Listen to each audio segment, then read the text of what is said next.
Now, I hate politics, but I love political thrillers. A new series called The Girl from Oslo has landed on Netflix, but is it worth the time to binge? A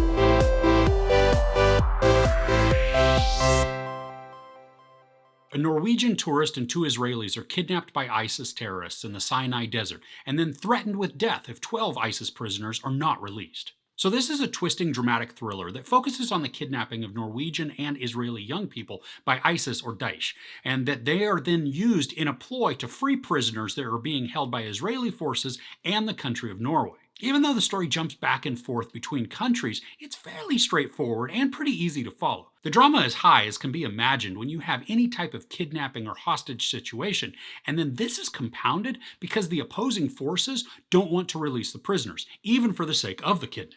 The main driver of this plot is Alex, who is the mom of the Norwegian victim.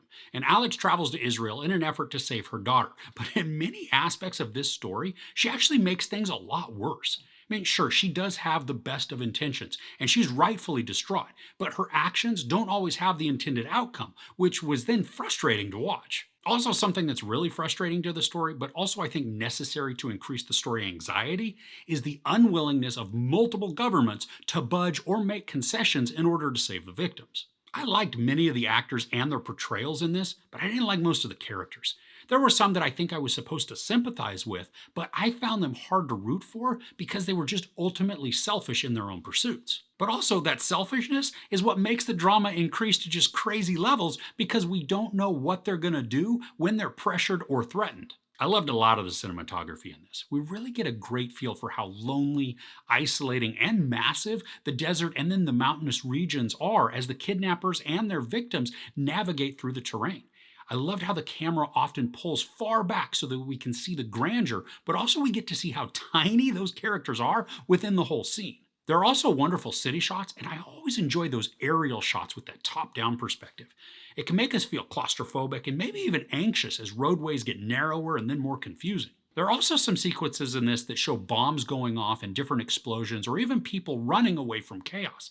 And in most of these instances, the camera quality is different. And that leads me to wonder if this is actual footage that the show is then incorporating. I mean, if that's the case, it's powerful and scary. And not all of the imagery is convincing or works. Most of the sand, whether that be from explosions that are not seen, they're just happening off screen, or even a sandstorm, look really fake. And there's a sandstorm that is also clearly CGI, and it's a bit laughable. Luckily, though, it's not a large portion of the storytelling, so it can be overlooked. This first season is 10 episodes that are around 35-ish minutes each. And while there are several sequences that feel repetitive, they each work to slowly build tension and anxiety to a few scenes that are intense. Now, most of this stress is caused just through political posturing and lack of agreement between governments, and there are a few times that are just downright scary and violent. And one moment in particular is disturbing, and I find it hard to watch, even though it does reflect reality, making the series feel just all that more believable. I had mentioned how I didn't really like a lot of the characters, and this makes it hard to just sympathize with some of them, even if they're being pressured into making a certain decision. I mean, I think we're supposed to care about a couple of the big players just based on the scheming and the manipulations. It feels that the story wants us to be concerned for these characters. I just found it really hard to do so. Now, the show is easy to binge because each episode is so short, but there's still redundancy in every episode that tends to bog down the pacing sometimes.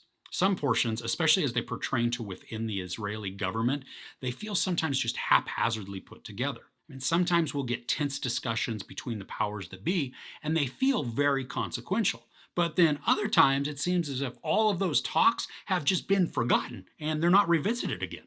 I get that they can help to build some context for a character, but I got the pressure the character is under from other sequences that I think built that out way more effectively. So at the end of this, The Girl from Oslo is an enjoyable ride of a series with some very intense moments and large portions of engaging storytelling. The cinematography on the whole is wonderful and enveloping, especially when there are sequences that are made to make us feel the scope of a setting. I think the story suffers from having a lot of characters that aren't too charismatic or at least likable, but are in positions where the story demands that we care about their outcomes. And despite some repetitious scenarios, the pace does move along fairly efficiently.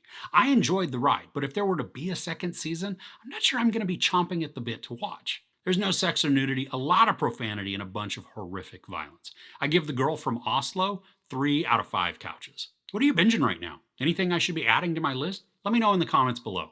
If you enjoyed this review, please give it a like. Also, don't forget to share and subscribe. I'm Chris. This is Movies and Munchies. Thanks for couching with me.